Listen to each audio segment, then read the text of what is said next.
Wito wangu kwa wale ambao walioko uwanjani, kwa kweli huwa uzuri upande wa mashabiki wa Yanga tujawahi kupoa tunapokuwa uwanjani.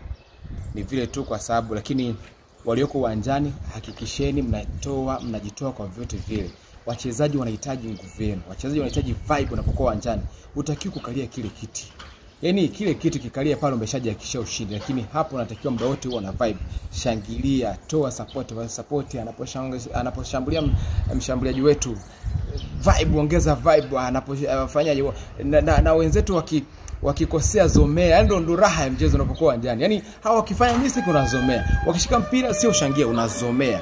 Umeona? Lakini pia kazi, yaani usiruhusu mwenzako akae. Watu wataratibu pale, mtu akikaa unakuwa na chupa lako la maji umeliandaa vizuri, unatoboa unawamwagia watu wasimame.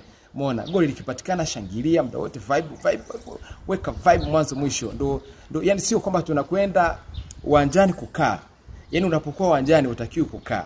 Wewe kama shabiki mwanachama wa Yanga, lengo la wewe kuhitajika uwanjani ni kwa ajili ya kuongeza vibe. Kama ni kukaa hata nyumbani kuna TV, unaweza kukaa ukatizama TV tu kwenye kingamuzi, maisha yakaendelea. Lakini kule ni kwa ajili ya kushangilia kuanzia dakika ya kwanza mpaka dakika ya 90. Na walioko nje pia leo tunaondoka na ushindi.